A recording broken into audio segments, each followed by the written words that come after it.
Now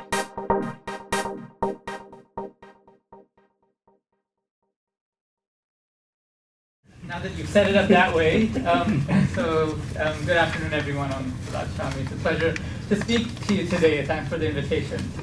So I wanted to start by just kind of giving a sense of my research interests and the team that I lead at IBM, what we're interested in. So my research interests are at the intersection of social media analytics and organizational science. So at IBM, the Center for Engagement and Social Analytics, the team that I lead, we're focused on pushing the boundaries of the inferences that can be drawn by combining enterprise data with social data. For a lot of companies, this is still fairly new. At IBM, we have the advantage of a consolidated social media platform, and increasingly other companies are also going in that direction. But some of this is kind of, to a certain extent, foundational and helping our clients, our IBM clients, other companies, come along in the journey with us.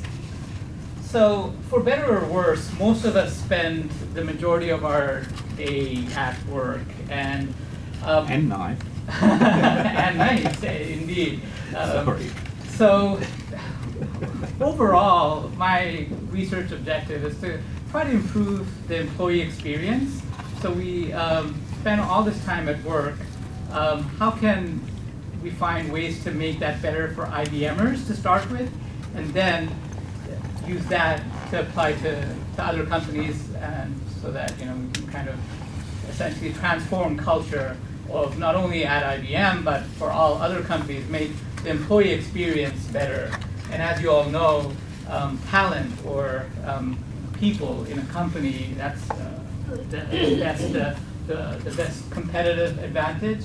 That's the most valuable asset of any company. And you want to be able to keep your employees, and the way to do that is to make them feel engaged, feel comfortable, and productive. So a lot of my work focuses on how to measure that. How do you know that how your employees are doing? And for a company the size of IBM, if we include contractors, that's 500,000 employees in 130 countries. So as you know, very global. We've also been around for 100 years. The only technology company that's been around for over 100 years. So there's that history as well. So overall, making the employee experience better.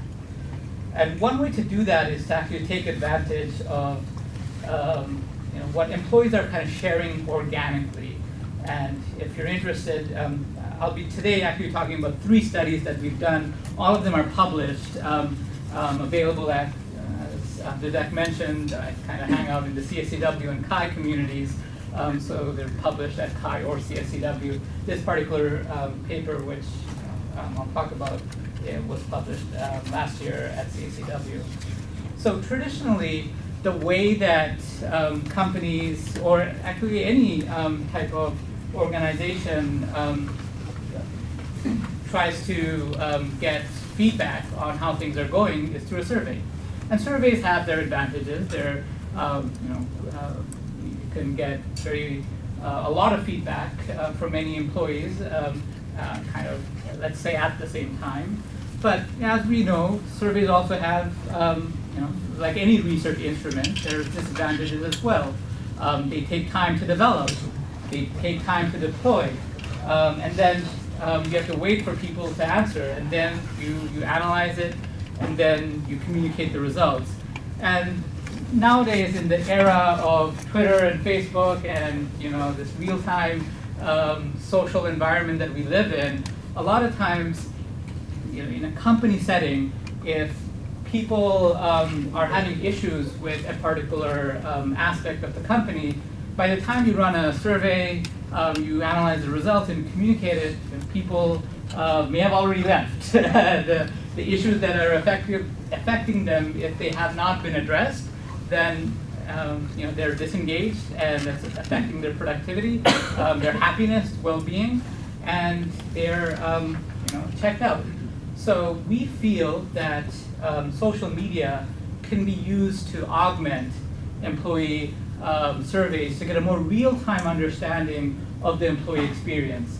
And at IBM, fortunately, we have a nice, let's say, test bed to test out these hypotheses. We have a significant social media presence, both internally and externally. So internally, and I'll show some screenshots of what our tool actually looks like later on in the presentation.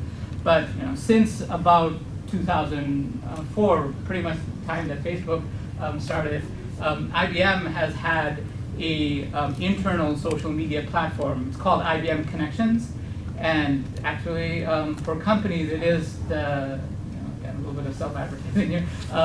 The number one, it's been named by IDC as the leader in social business for 5 years in a row now. So it's a very mature platform. It supports all types of social media that you can imagine, blogs, wikis, forums, communities, status updates, social file sharing, et cetera, et cetera. So, we wanted to see if there's any value in trying to listen to what employees are saying to get an understanding of the employee experience. And one way that we're achieving this is through a tool that my team developed. We call it Social Pulse. And at a fundamental level, it attempts to address two questions. First of all, what are employees saying? What is the chatter about? And secondly, what are the topics? What's the sentiment like?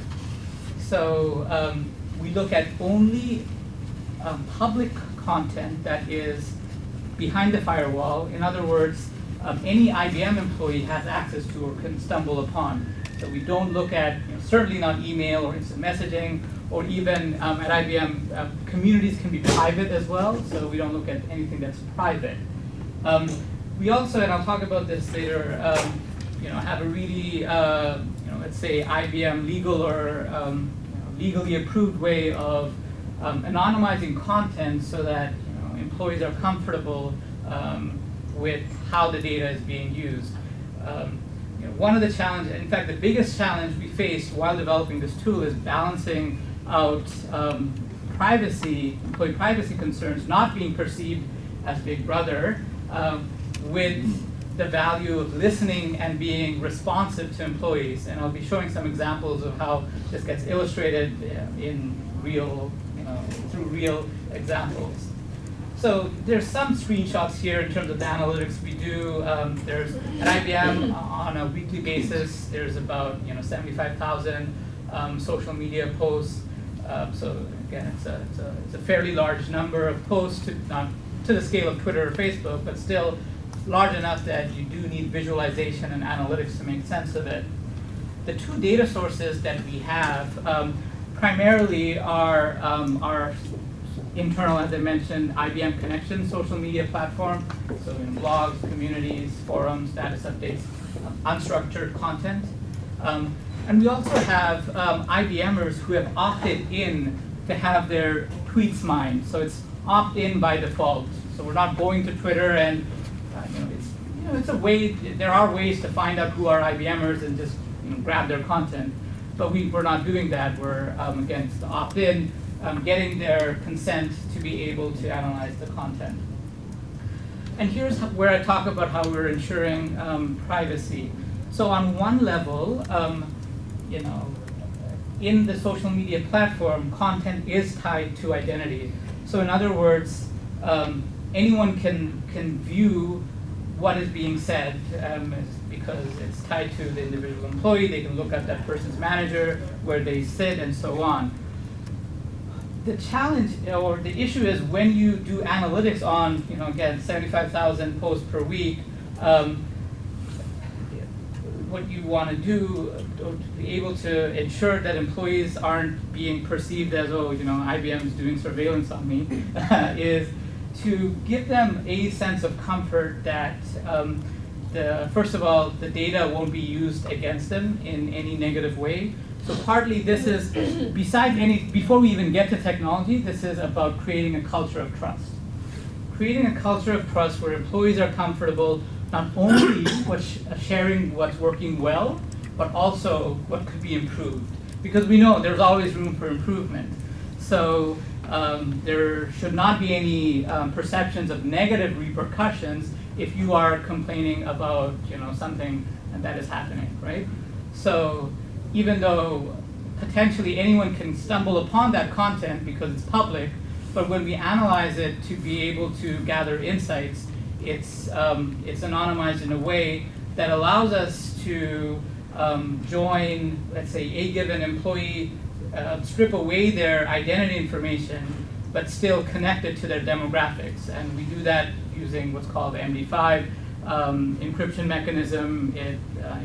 With Assault, it resolves, if you have an identifier that's an email address, for example, you encrypt it using MD5 plus Assault. It resolves to the same value that cannot be reversed back. So that's how you join the content with other demographics. In other words, the company is interested to see, is there a difference between what employees are saying in China versus employees are saying in the United States? Is there a difference between what executives are talking about versus the regular employees? So that's where the value lies, to be able to do intelligent segmentation for a company as large as IBM or any other global company to drive insights that are actionable. All right? And by the way, I should mention that I do want this to be interactive, so do please stop me at any point if you have any questions. So I'll point to, I promised an example of how this is being used in the real world.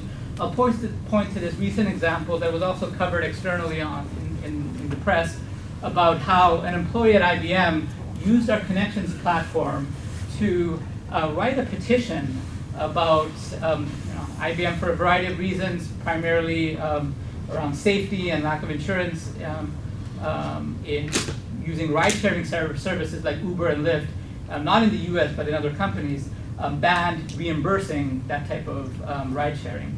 So this employee, who's based actually in New York, and again, rank-and-file employee, just a regular IBMer, wrote a petition, point by point, mentioning why this is good for IBM to reimburse and it's good for employees. And very quickly, that received a lot of likes, a lot of comments, so a lot of application in a very short amount of time. And the tool that I mentioned, Social Pulse, it was able to detect that within 9 hours because we have alert mechanisms set up that sends us alerts when a given content receives a lot of amplification in a short amount of time. So what I did as the manager of the team that's actually developed this and using this for the company, then I alerted our senior vice president of human resources, and she got together with her executive team and within 16 hours reversed the policy. So the power here is, and as you can imagine, the employees who were supporting this were very happy with the outcome and very happy that that the senior vice president would actually write, not send out an email or have a big meeting or a policy discussion, write a comment on that petition saying that yes, we recognize the value and we are reversing our decision. So as you can imagine, being this responsive, answering within 24 hours, and for a company like IBM, that's a very big deal because again, as I said, close to 500,000 employees worldwide. That it just showed the responsiveness of how we can listen to the employees, but at the same time, it also illustrates the case that this is kind of this fine balance that you have to walk, where the company needs to be responsive to what employees are saying, but at the same time not be perceived as too heavy-handed or kind of monitoring, right? So for major type of announcements, when people comment, we provide analytics on what IBMers are saying, and that is used to then take action. But we're not looking at each and everything that somebody is saying, so it's only kind of more of the business relevant content. But at the end of the day, it still comes down to what I mentioned, that creating this culture of trust. So I'll very quickly go through some other examples of the use of a social listening tool within the enterprise. So one, you can use it to get a sense of how different policies, different announcements are being perceived. I know this is partly a communication school, so you can test the effectiveness of communication in terms of are employees even paying attention? What is the conversation like? That type of a thing. You can also get a sense of how you're doing as a company, the reputation. So you can search for certain keywords around,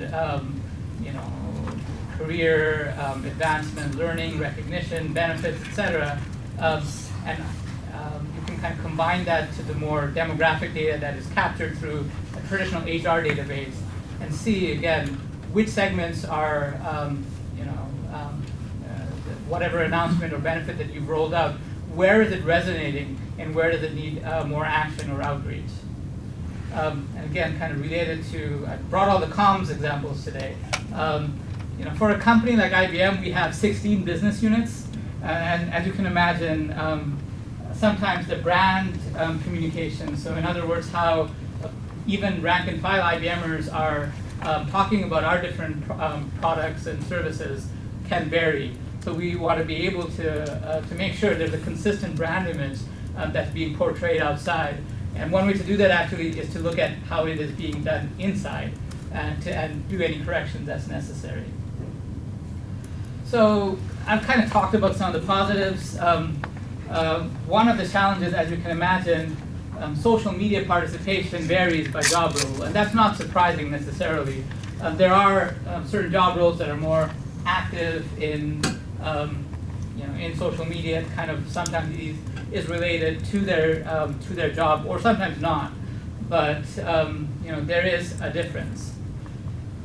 Some of the other challenges relate to this idea of self-censorship. So as I mentioned, within the social platform, your content is tied to your identity, and some people still, in spite of our best efforts of creating a culture of transparency and trust and feedback, some people still censor themselves because they know that their content, anyone can look it up, right? So,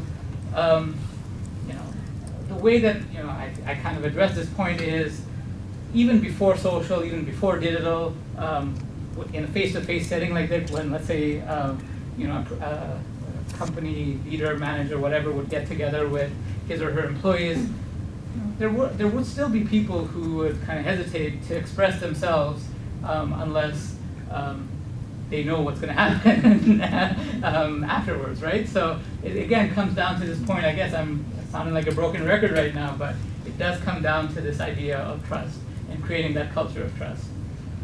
Now, with social media, clearly, if you've been on Twitter, you know that there's a lot of noise. And even internally, within a social network platform, there's noise as well. But the idea here, and again, for when you're deploying a social listening tool within a company, there's usually some objective, some reasons why you're doing that, right? So one is to, as I mentioned, as IBM does, try to get a sense of what our employees are talking about. And if there's anything negative, to be kind of as an early detection system, right? So what this tool does, with sentiment analysis and topic modeling, it kind of provides a clue. The clue may be a false positive, or it actually might be something that needs attention. But that clue is sufficient for somebody to dig down deeper in. And there are roles at IBM, people who have this job to do that. So yes, there's noise, but there's also value. And as the culture and the specific ways of using technology matures, or social media matures, my anticipation, my hypothesis that the level of noise will go down. There is also, let's say, sparseness of data for certain topics. So let me just kind of get a sense. What do you think is a topic that employees don't talk about within an internal social network? Some ideas. Personal issues. Personal issues? Okay, yes. Sexual harassment. Yes, potentially, yes. Salary? Salary, exactly. No one is really going to be bad-mouthing, I'm not really paid well, and we've never seen anything like that.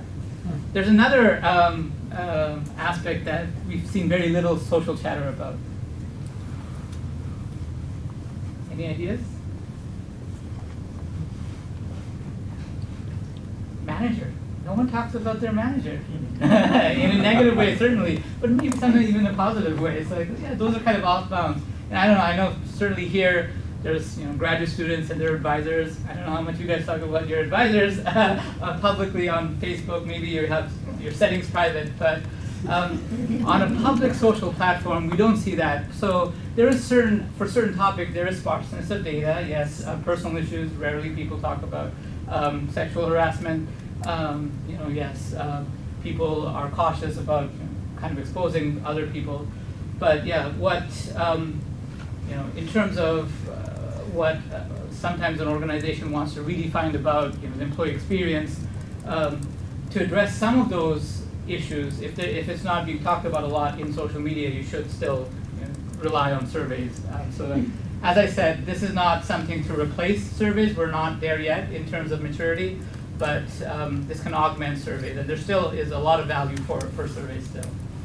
So before I go on to kind of one of the ways you can get an understanding of how things are going with your organization, some of the outcomes that social media can be used to measure. Let me just pause here, see if there's any questions. Let me also get a sip of my coffee.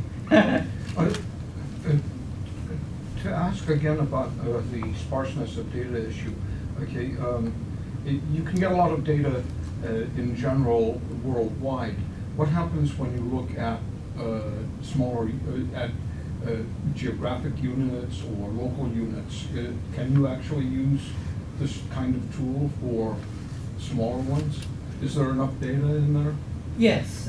So there's this trade-off. I guess I should have mentioned this as well. We only show content where there's more than 20 individual employees, so that again, how you slice and dice it. Sometimes you can infer identity, right? Right. And especially in Europe, where there's very strict data privacy laws, this is a requirement. So as I said, this tool has been through what's called global data privacy approval.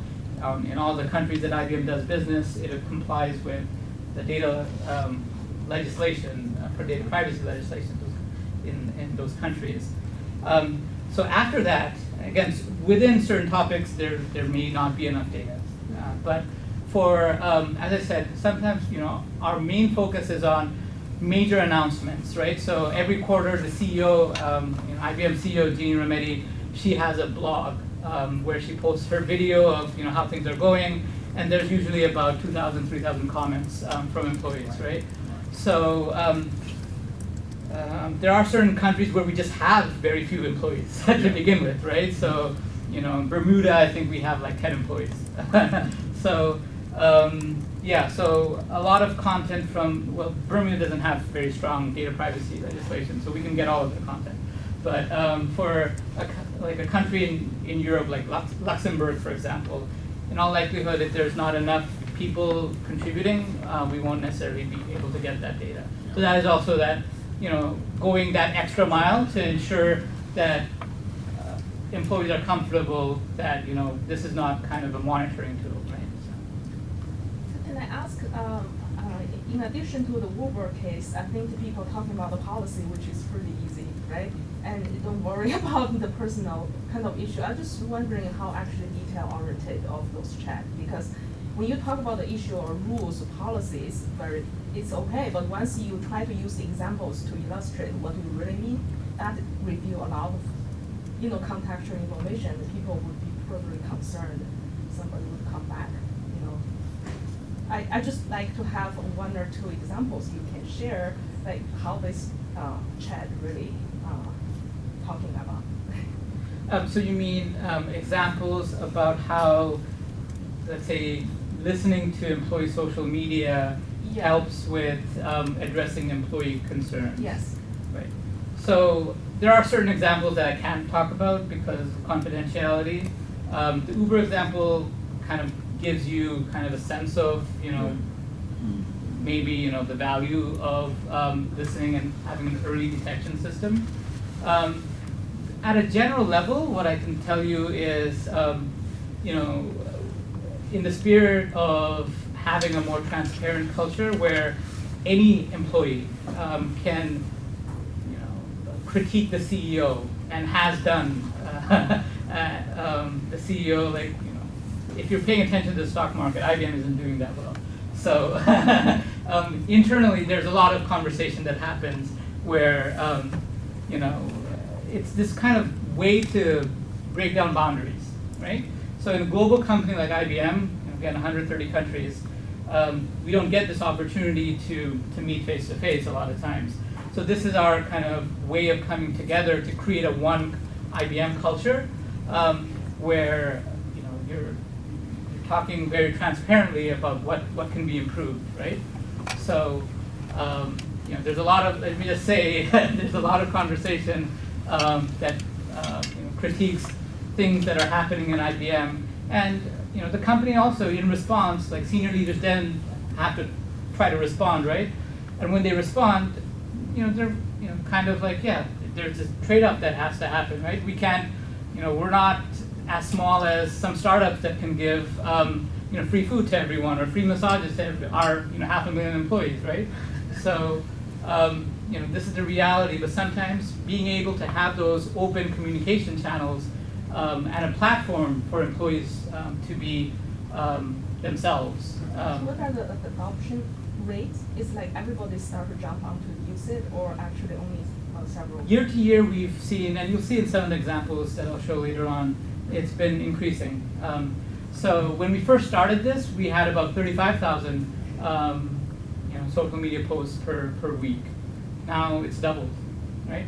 And increasingly, as I think there was some prediction about by 2020, the majority of people in any all of the workforce will be millennials, and these are the people that have kind of grown up with Facebook, with Twitter, and other forms of social media, right? And those are, at least from IBM's perspective, the talent that we want to attract, to come to IBM. So increasingly, we'll get people who are more comfortable with these social tools, and in fact, where companies where this is banned or don't have an equivalent, they'll go to Facebook, they'll go to Twitter, or some other social platform, Snapchat is, I guess, cool among you guys nowadays, to talk about their employer. There's actually an app called Memo, where it's an iPhone exclusive app. There's no desktop version of it, where people from different companies, they can go and talk about their company, and companies themselves have sent cease and desist orders to this startup, but there's nothing that they can do really. It's perfectly legal. So even if you think that your employees are not talking about your company, they actually are. There's plenty of platforms to do that. So you would rather have them do all the dirty laundry airing internally. You're doing this on checking Glassdoor? Glassdoor, yeah, we look at Glassdoor as well. Yes. So I'm obviously not a millennial, but I don't think I would accept anybody's assurances that if I criticized somebody in public, that there would be no possibility of ramifications. And in addition, my question is there a way of the employees being anonymous to everybody? Within the tool, we strip away, any identifier. Yes, but what if I wanted to post something as So there's more formal channels. There's something called open doors, and here I'm speaking just about IBM. Right. If you have a sexual harassment issue or some other discrimination thing, or your manager is like a jerk and you want to talk about him or her, there's a way of doing that confidentially. It's, through what's called open doors, confidentially speaking. So you can raise that anonymously. So that channel exists as well. So this is this was a kind of a research prototype that has been now adopted by IBM because it has shown value to the company. Do you actually see substantive negative comments? The ride share aside, there is more positive than negative, but there is negative. So, as I said, our CEO has a quarterly video that, as you can imagine, the CEO posting a video about the direction will get a lot of likes. Yeah. An employee responding to that very extremely negatively got more likes than the CEO. So, Yeah, but that's a very top level. I mean, that's not anything that's gonna help you adjust something locally, right? I mean, CEO is an easy target, right? I mean, when stock's going down, slam the CEO, nobody's gonna get, experience any repercussions for that. Well, I don't know. Slamming the CEO is not an easy thing to do either. Because I think the CEO has the most power, last I heard, within the company. But no, there's, again, these are, as I said, I'm talking at a very high level, but IBM is a company that operates in 130 countries, and there's like local, these types of communities and blogs as well by, let's say, a leader of, the example I gave of Luxembourg, right? So, employees can raise issues there as well when, the leader of that country communicates some announcement or some policy or some direction that the company is going. So, I don't think, as I said, self-censorship is an issue, and there is less negative content than positive when you just look at raw numbers. But we do kind of see that there is, negative. And as I said, even before this tool, or social and digital, it's just it comes down to culture, right? So as long as there is that culture of trust, then these types of tools can be utilized to help an organization. Otherwise, it's I agree with you. It's garbage in, garbage out. Yeah. And move sort of from the internal culture, which I think is really interesting, because how do you do that? How do you ensure open conversation that actually addresses issues of organizational change, or can prompt a discussion about perhaps needed organizational change? But what I'd like to ask a little bit is looking externally, and again about those sort of cross-cultural discussions within the organization. Is this platform used at all for competitive intelligence and competitive strategy? What sorts of information is picked up from a sales team, for instance, that might be shared with an engineering or a product development team in a different location? And that idea that we better understand the competitive landscape by piecing together pieces of information from different. Yeah, that's a very, very good point. So one way that I'm not going to be covering in this talk about the use of social is how it can be used to infer expertise, to get a sense of, as you mentioned, some of the things like the competitive landscape in a given country versus, and that how that can help, let's say, a sales team in the U.S. Just happens to have a global client, and they can learn from their sales team in Japan, right? And because the data is public, it can be queried, it can be searched, and also leads to, knowing and creating new connections of people as well as content. So is it used to inform strategy at VP or C-level? It's one of the ways. I wouldn't say like you just rely on social.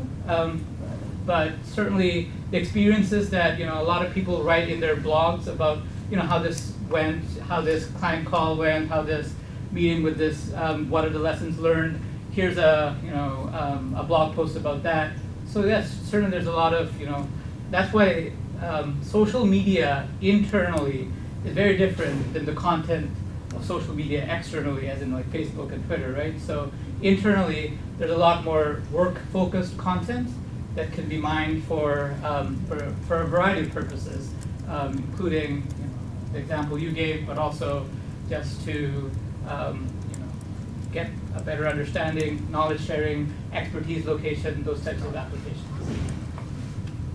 I think we have more questions in the end. Okay, sure. Yeah, let's move on. So maybe one of the questions that you might also be wondering is, okay, you have this social platform. doesn't provide any value at all. So again, this is kind of a foundational question, right? So why would people or employees use this in the first place, right? So what we did is a longitudinal study, 75,000 plus employees, same employees over 3 years, looking at, again, this is all anonymized to protect privacy, but as a dependent variable, we looked at their performance ratings.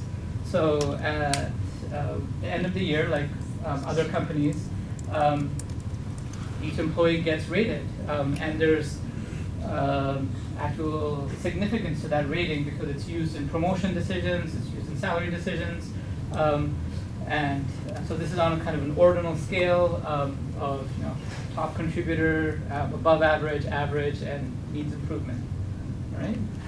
And the independent variables, again, we wanted to look at social, and this is where I get to actually show you what Connections looks like.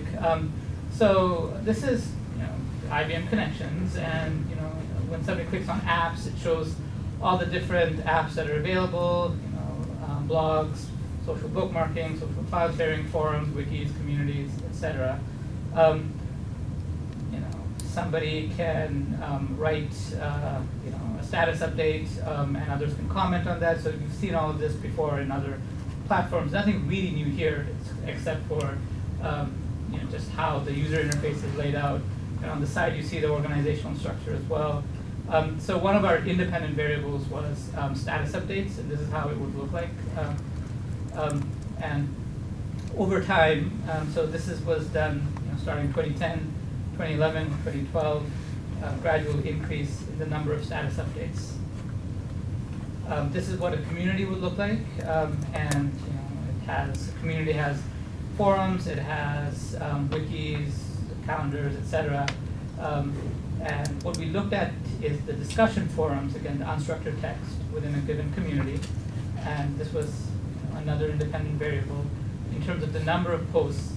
Again, so this was, as you can imagine, very crude, not looking at necessarily the quality, just the quantity of posts, seeing there's any signal there. This is what a blog, again, would look like, and over time we see an increase in the number of blogs.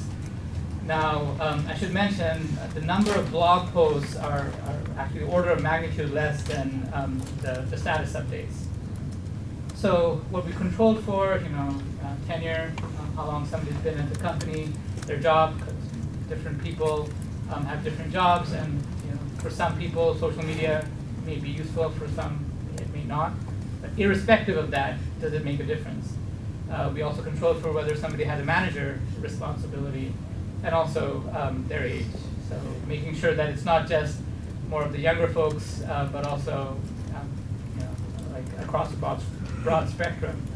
And we use this statistical technique called generalized estimating equations, which, as I mentioned, the dependent variable was ordinal, and this method of ordinal logistic regression allows us to account for not only ordinal dependent variable, but also clustered data, because it's 3 years worth of data. So it's not necessarily independent. So this is the results. What we found was the number of status updates was not a predictor of performance, or was not correlated, let's just say, but the length was. Forums, which actually had the most number of posts, both the length and the number of posts had a relationship. And interestingly, blog posts did not, either the number of posts or the length of posts. And one of the things that we hypothesized behind the reason behind this is when you have multiple social media within a given platform, they're kind of competing against each other. So for something like performance, and one of the reasons why we wanted to study this is what is the kind of self-presentation aspect of writing a blog post, or writing an answer in a forum, or writing a status update that is informative. Largely it's about self-presentation within the enterprise to showcase your expertise, right? So now if people aren't really seeing that, or if they're not really viewing it, then the effect of it is kind of minimal, right? So it kind of maybe makes sense that the posts that are more prevalent or more seen are the ones that have more of an effect related to performance. So as a kind of a conclusion slide for this study, this was done, it was published in 2014, but the study was done in 2013.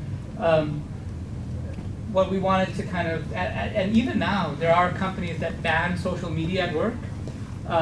So even in today's day and age, you know, if you're working, if you're at work, you can't access certain sites. So what our study points to is that there's value, at least in internal social media. There's this perception among a lot of people that social media, just by maybe some people's perception of Twitter or Facebook, that it's just noise. It's just, you know, people chatting about random things.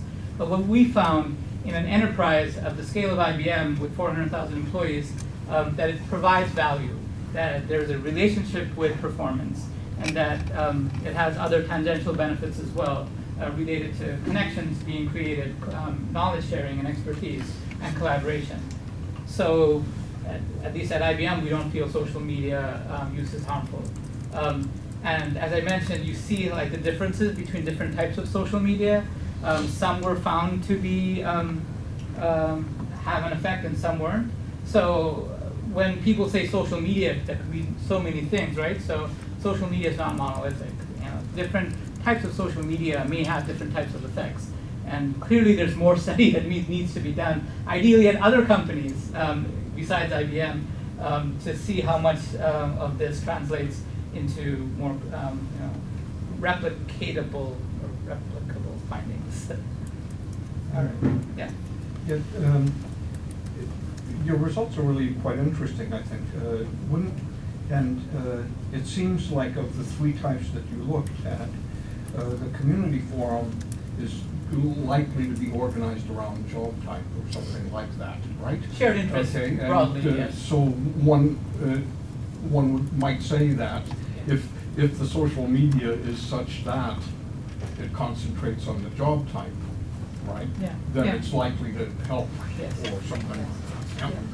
Yes, absolutely. As a communication medium, right? Yes, absolutely. And part of what I didn't cover in this, and it's in the paper, this was also published in CHI last year, we did topic modeling of what employees that are higher, have, let's say, high performers, higher performance, and everyone else. And we found that actually that just looking at the unstructured content, that the high performers do talk more about work-related items. So there is that. Yeah. Not terribly surprising, but you know. So these communities, are they by and large moderated, or are they anyone can say anything they like? Anyone can say anything that they like. That is those are the communities we looked at. There are private communities that we didn't look at, and there are moderated communities where it needs approval. Right. So we didn't look at the private or the moderated Or communities. even moderated in the sense of just making sure that it stays within the topic at hand. Yeah, no. Okay. Here, you know, again, maybe just kind of implicitly because it's a work community, as mentioned, there's, you know, maybe subconsciously or some unspoken rule about what is appropriate or not. But, you know, you would think that that would apply to other communities outside as well, but. Yeah, so just to follow up, if I may, so the topics of these communities were strictly around work, shared interests, or could it be like hobbies or extracurriculars? Yeah. So currently, so when the study was done, there was about, I think it was 50,000 communities within the company. Clearly, there are those that are like hobby related, interest related, you know, that type of thing. Okay. So what are the blogs, what type of the topic blogs are talking, or who are those bloggers basically? Is it work? Yeah. So you know, to have your own blog, you kind of do need to be a little bit more socially active, I would imagine, right? So that's why the number of those are smaller compared to like status updates, for example, which are like the amount of effort to create a status update versus having and maintaining a blog. You know, status updates much less effort, right? So usually these blogs are for people who want to establish a social presence, I would say. They want to share what they're thinking, even if it's like half-baked ideas. but they just, again, and IBM provides that platform for them, and actually, to a certain extent, encourages employees to be like what we call digital IBMers. So those are the employees that put themselves out there and try to talk about what they want to talk about, let's just say. Yeah. Sorry, are IBMers allowed to access external social media sites at IBM? And so despite that, I mean, I think it's kind of telling that despite that, you still have a sizable portion of the employees who use Connections Yes. as opposed to Facebook or Reddit. Yeah, yeah, yeah. So IBM, I think, was one of the first companies to come up with what we call the social computing guideline that was written in 1996 or 7, something like that, right? So when a time when other companies were discouraging or clamping down on employees going and having their own blogs or external blogs, or at that time I think GeoCities, or if you can remember back to that far back, IBM was encouraging that, because we know that we're a B2B company, our customers are other businesses. So some of our brand is our employees. That's how generally people get to know IBM, it's through our employees. So the employees are the brand ambassadors. So as long as you're not sharing our corporate secrets, you're okay to engage in any external social platform. Okay, I think, yeah.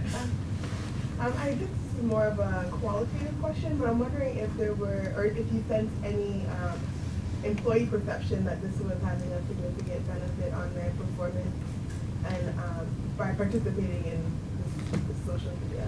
Yeah, we've done a little bit of follow-up work that we haven't published, but especially for females, this was seemed like it was resonating a little bit more. Especially, better or worse technology companies, we know how pathetic, the number of female employees are, including at IBM. So there's the so-called glass ceiling, there's the old boys club, and sometimes it's very hard to break through those boundaries.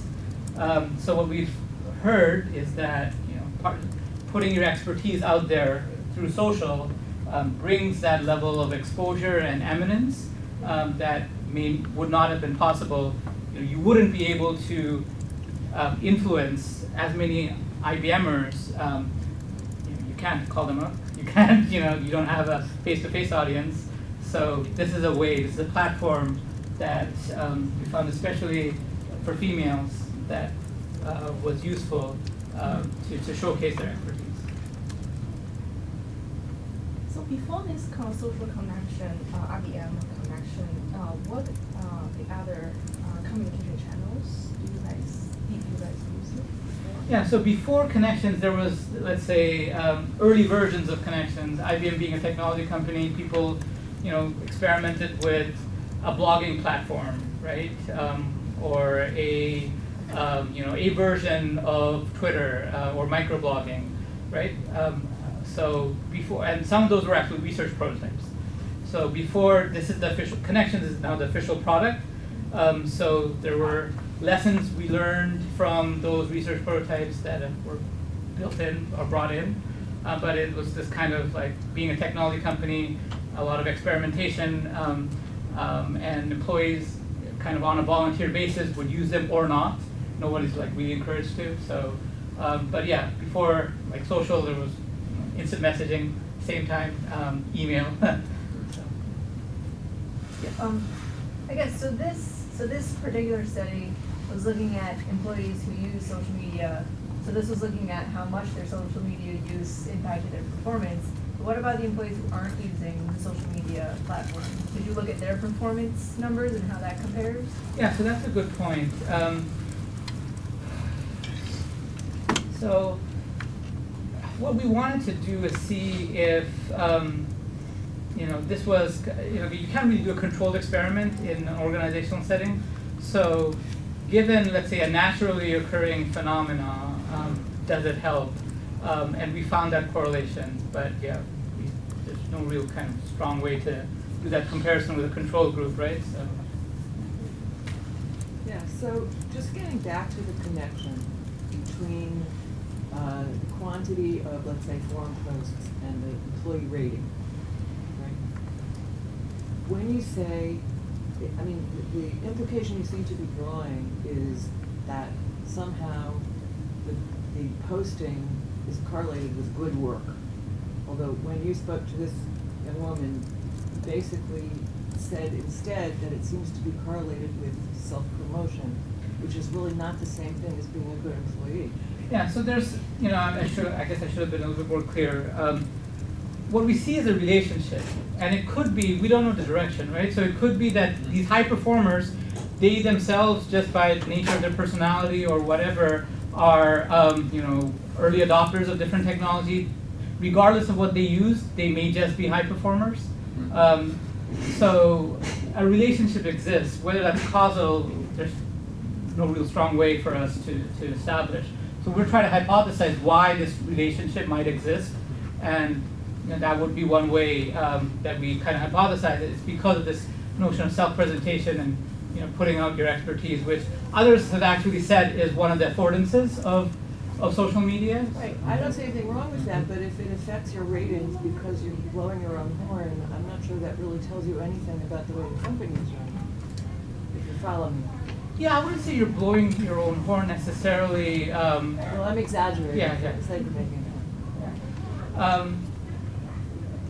I think it's performance is a combination of so many factors, right? So we're just looking at a correlation here, right? 1-to-1. There's other so many factors that are certainly related, which is not just what you're saying on social media, but the actual work you're performing, right? So, but the fact that after controlling for all of these factors over 3 years, that we still see a relationship kind of at least tells us that there's something here that may be worth pursuing or investigating further. Right? Yeah, and just follow up. And it could be, for example, people that have knowledge, right? So you know who to contact, so that's you're better at performing your job because you get the knowledge that you need to because you're following and engaging. So I think that's interesting. And so that was just to follow up on that. So I feel that you are using performance. So what is the relationship between performance and productivity?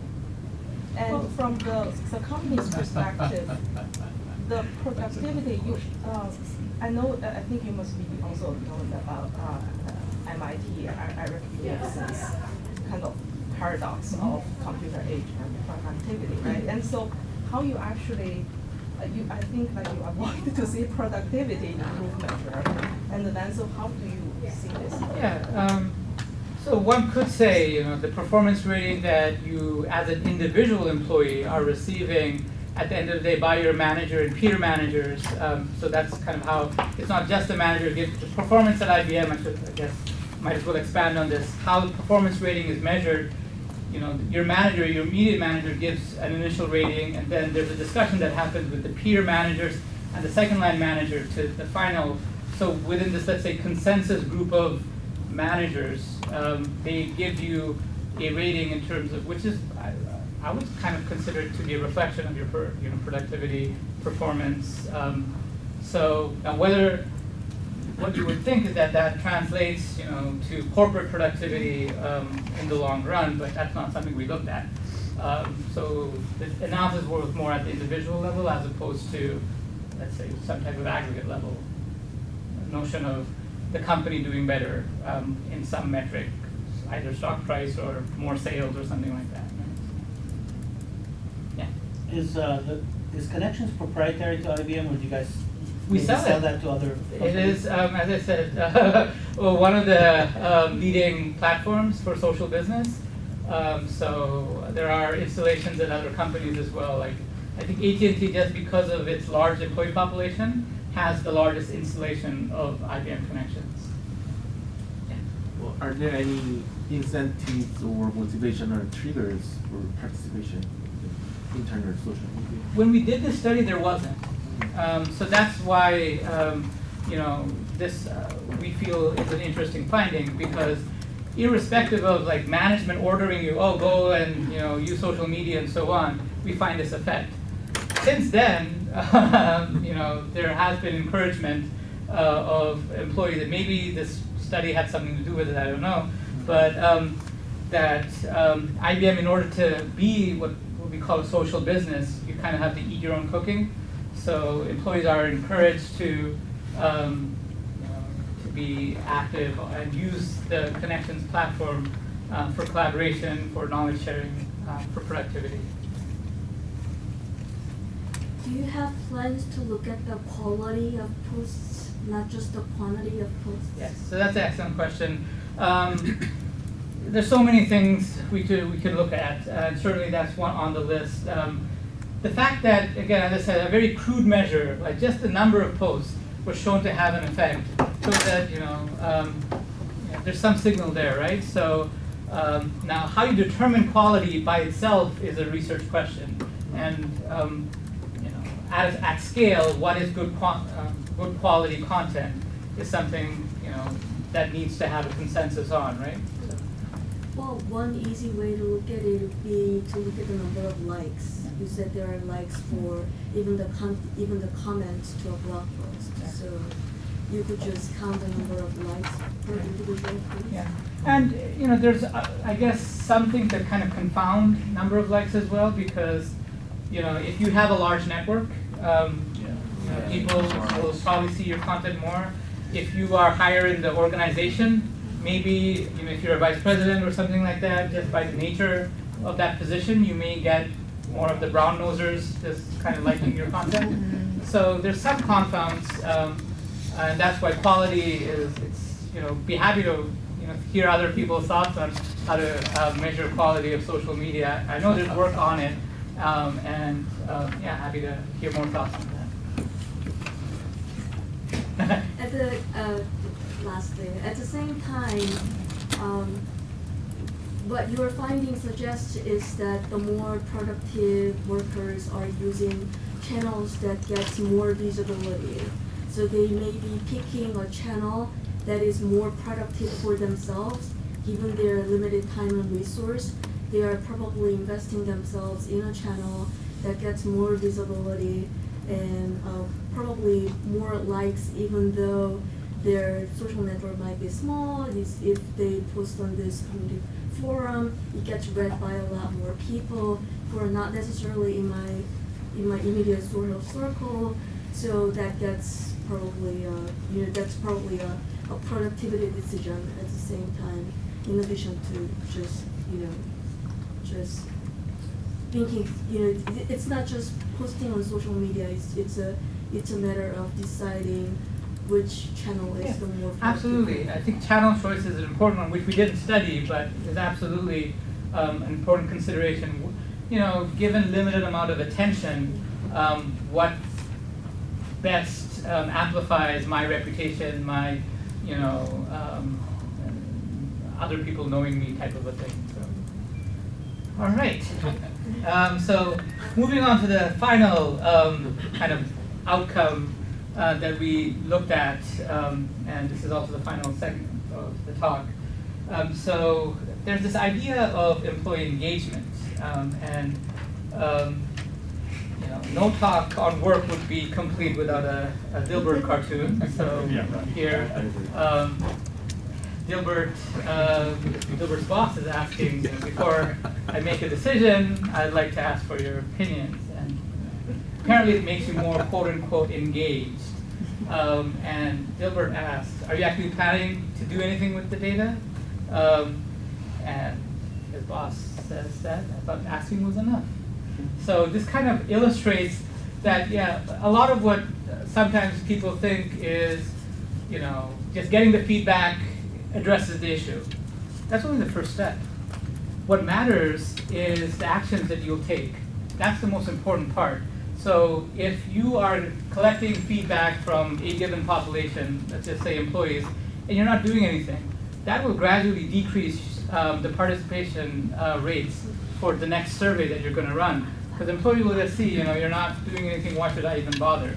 So even though this is a cartoon, it actually has the most profound takeaway around analytics in the enterprise, or feedback in the enterprise, that there has to be some action that comes from it, right?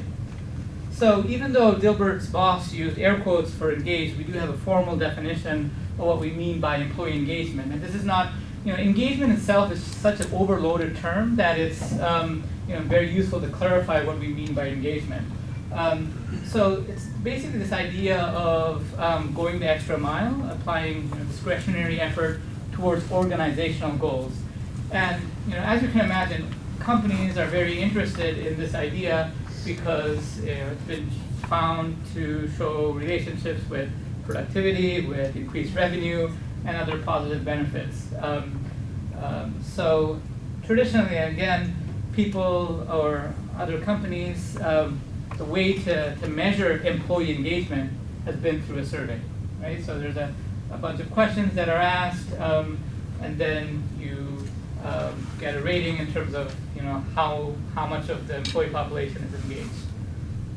So again, this is a situation where we feel that the social media generated organically within an organization may have signal, and that's what it's a research question, to be able to get at this idea of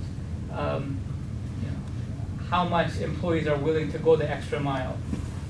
Another kind of research question we had was this idea of temporary state versus more permanent trait. So within the research literature around engagement, most of it has kind of characterized engagement as something kind of like a personality, that it's more stable, it's a trait, that regardless of where you work, you will always be, if you're engaged, you will always be engaged, right? More recently, there's been some work where people have kind of shifted that, and it's being thought a little bit more about as a state, something that is transient, can change depending on circumstances. So, using the data that we have, we wanted to see if we could answer this question about whether engagement, that characteristic itself, is a state or a trait. So overall, we had kind of 4 questions going into the study. We wanted to take a look at the social media data, the words employees use in their posts, and seeing if that has additional predictive power above other, let's say, just demographic characteristics or other variables, right? And then the question that I asked about state versus trait. And if indeed social media posts can be used to predict employee engagement, then how many social media posts do you need per employee? It's like, as long as you have a post from an employee, is that enough? Or is there a critical number that needs to be there?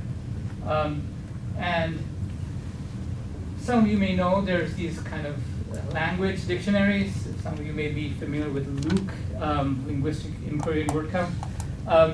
So just like Luke is a dictionary that looks at positive and negative emotions, there's other dictionaries that have been created that are kind of related to engagement, but not really engagement. There isn't a single dictionary on employee engagement in the sense that we mean, which is this applying discretionary effort towards organizational goals. So we, in the absence of a dictionary of engagement, we kind of put together a bunch of old dictionaries and see if any of them have any predictive power. So that was the 4th question we wanted to take a look at. Now, our dependent variable was engagement, this idea of employee engagement. It's an index comprising 3 questions. The first is around pride, that an employee is proud to work for the company. The second around work experience, whether the company for the given individual is a great place to work. And the third is around advocacy, whether the employee would recommend the company to a good friend as a good place to work, right? So these 3 questions, pride, work experience, advocacy, kind of have been shown in the literature to be basically the scale that most people use to measure engagement. Right? And just for good measure, we wanted to also use some demographic characteristics that perhaps are related to the work experience. So we used country, where the employee is based, where they are in the corporate hierarchy, whether they're a manager or a non-manager, and whether they're client-facing or not, just to kind of see, if these demographic variables had predictive power. Sorry, what is client facing? Client-facing meaning like you have an external role. It's like a seller is a classic example. If you're interacting with clients, that's client-facing. And here are the language dictionaries that we used. There's the Harvard General Inquirer, Luke, as I mentioned, 2 dictionaries from the National Research Council in Canada, Highlands Meta Discourse, and we also had an attempt to create our own dictionary on employee engagement based on the words that we felt were related to that idea of going the extra mile. And then our data source was the social media data from our connections platform, aggregated, anonymized, and all those restrictions through the Social Pulse tool. And people who answered the annual engagement survey. So the idea here was to see if social media data could predict the survey responses, right? So the dependent variable, as I mentioned, was the survey scores, and the independent variables of interest were largely the scores on the language dictionaries. So we only looked at people who had both social media posts and answered the survey, and the survey was in 2014, last year. And again, just a little bit more context on the survey. Each and every IBMer, 400,000 employees, receive an invitation for the survey. As you can see, more than half of them responded. And then we looked at that population from that intersection of those who answered both the survey and have social content. Again, all anonymized. So these are the results of our, I guess, stepwise regression model. What you'll see is that the language dictionaries, they explain 48%, the adjusted R square here, 48% of the variance in the engagement scores on the survey. So anything involving humans that can explain 48% of the variance is actually a decent finding in my view. So, so what this tells us in our answers to our first research question is that the words that people use in social media has predictive power in terms of explaining how engaged they are in their work. And again, this is just a really interesting artifact of language use, and maybe might be something that's very hard to fake, right? So, you have your full-time job, you're focused on it, you're not really thinking of how to present your work in a very, sometimes, and social media, as you know, is very kind of informal, right? So based on those words that people use and the corresponding scores on the different language dictionaries, so that kind of signal, at least to me, shows that, again, one of the other values of social media that can be used for organizational understanding of the employees. So our second research question was around that issue of state versus trait. So what we did is looked at the number of posts, which is on the horizontal axis. K here is the number of posts, and we plotted them by over time and looked at their predictive power. So so the survey was held in November, and we ran individual month regression models, which started from May, and then June, July, August, September, October, and then for good measure, the whole year of 2013. So, as I mentioned, November was when we ran the survey. As you'll see, the month preceding, October, had the highest predictive power. So it kind of tells us that if what you're putting in the survey is best explained by your most recent social media content, at least to us it kind of gives this indication that engagement may be more of a state rather than something that's a permanent trait. And we've actually seen more evidence of this. This was done in last year. We've used our model to do other sorts of things, and we do see like engagement going up and down across different employee segments.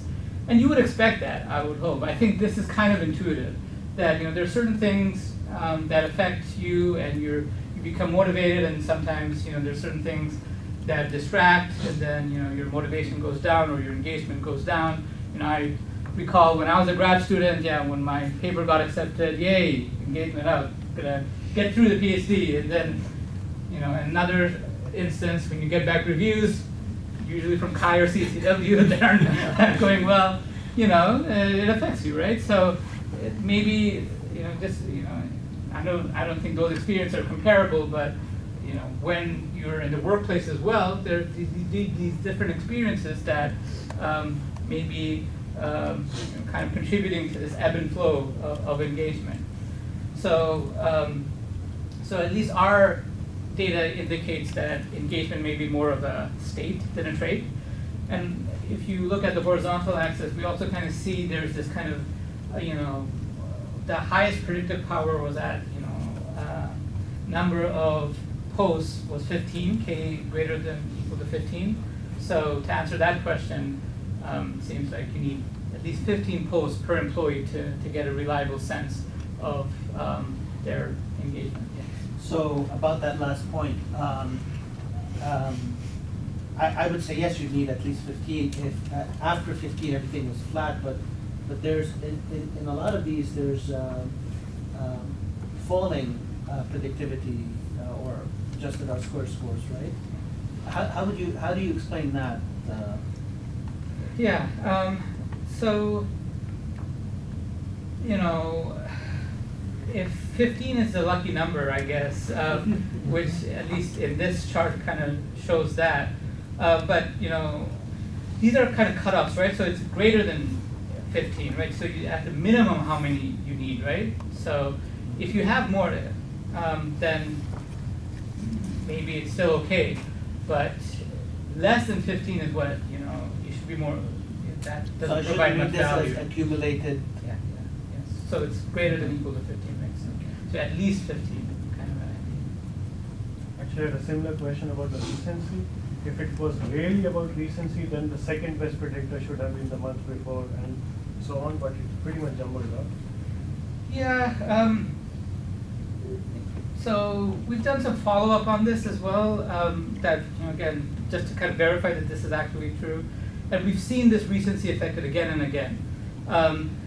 This particular thing may just be, like in June, some of the content may be very similar to what was discussed in October, which was, the highest.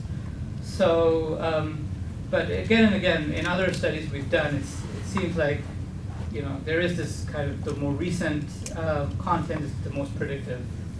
So that's kind of what gives us a little bit more confidence. Okay, so, there's a couple of implications that come from this. So at the beginning of the talk, I kind of mentioned how, surveys typically are done once a year, sometimes, once every 2 years. And by the time you analyze the survey, communicate the results, it may be too late, right?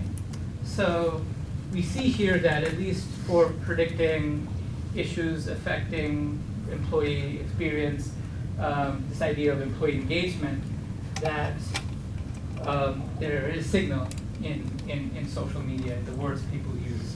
So this can complement, as I said, again, we're not advocating that this is a replacement for surveys, but it can complement in the sense of kind of providing real-time understanding of engagement.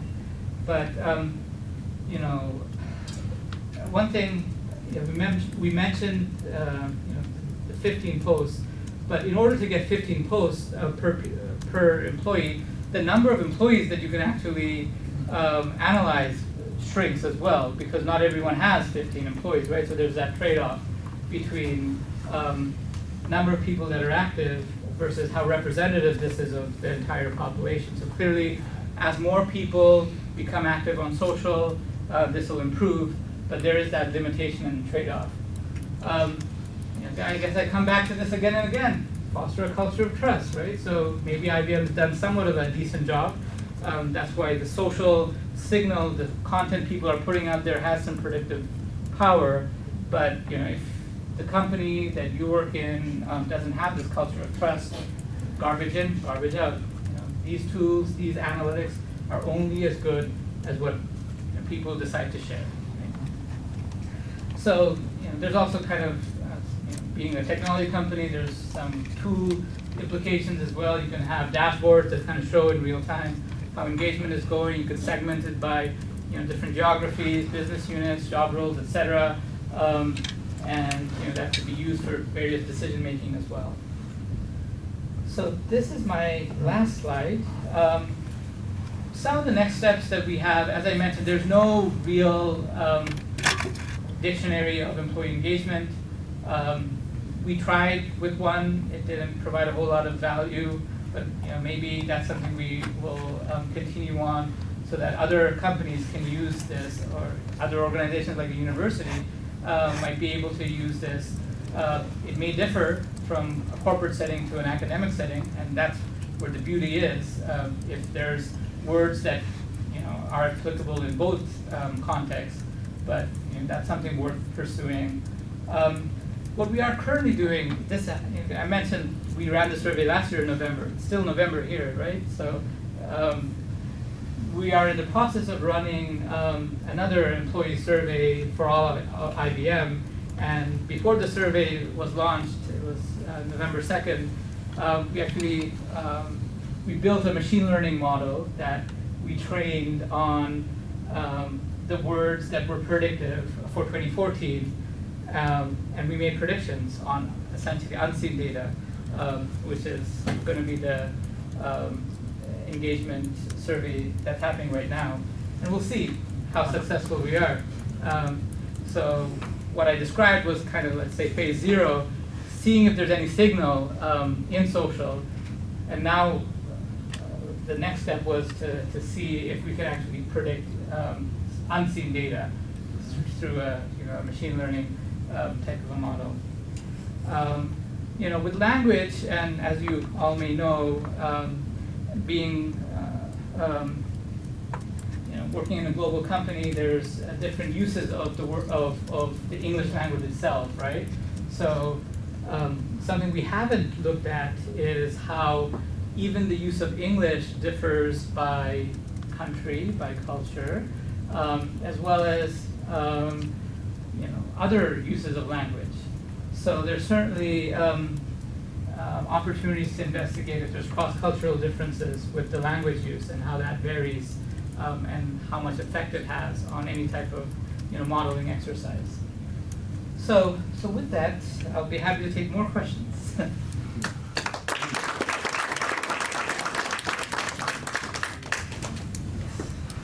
So I would like to know how exactly the culture has changed after you use this. I'll give you one example to say, I just traveled back from American Medical Informatics Association. The keynote speaker basically talking about after people start to use the digital kind of tools to encourage internal communication and everything. He showed a picture before. It's the nurses and the doctors in the hallway. You can see them all the time. They talk and for the subtle communication. After you adopt it, the hallway is always empty, right? And then so basically his argument is like really discourage the verbal kind of like a physical social interactions. And then so I'm just thinking about, is that the similar phenomenon you are seeing, or is the generation thing and people just more comfortable talking about online rather than stand up to talk with your colleagues? That's a great question for future research, right? So you're kind of outlining things that we would look at in the future. So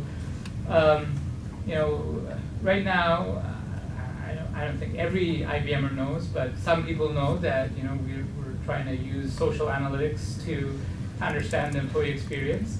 How does that affect their collaboration, their communication patterns? Does this model still hold in the future? Will people change their language patterns? So those are all interesting questions that need to be studied using a longitudinal lens versus like a one shot in time thing. So. Well, so thank you all. I think it was very clear that you can get some insights from it that are very interesting.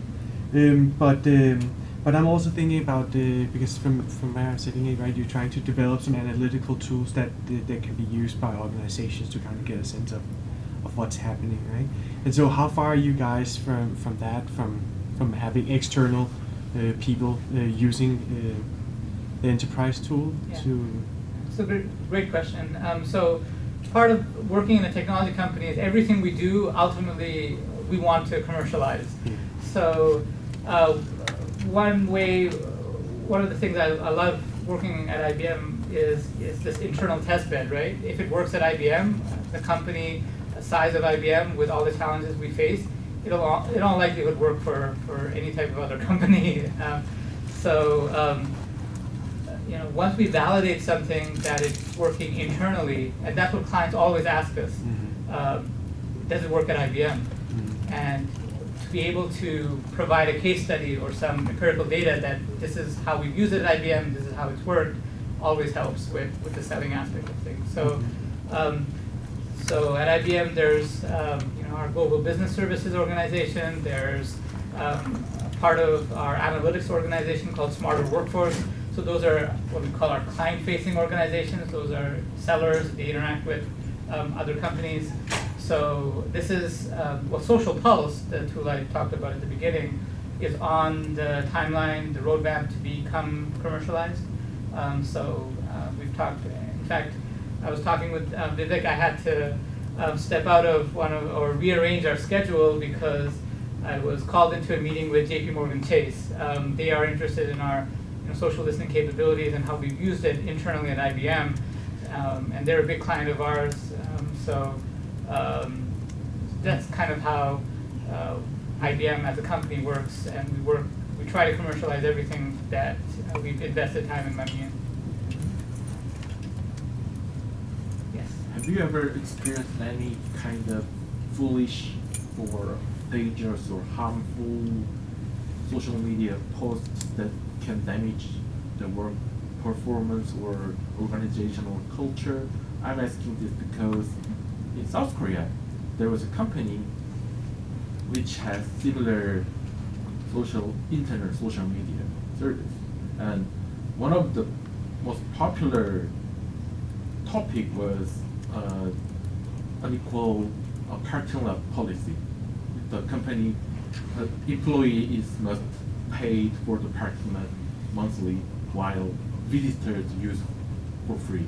So hundreds of posts were there, and one day the CEO of the company saw that and leave a comment that, oh well, if you don't like our parking lot policy, then I will close the parking lot. And he did it.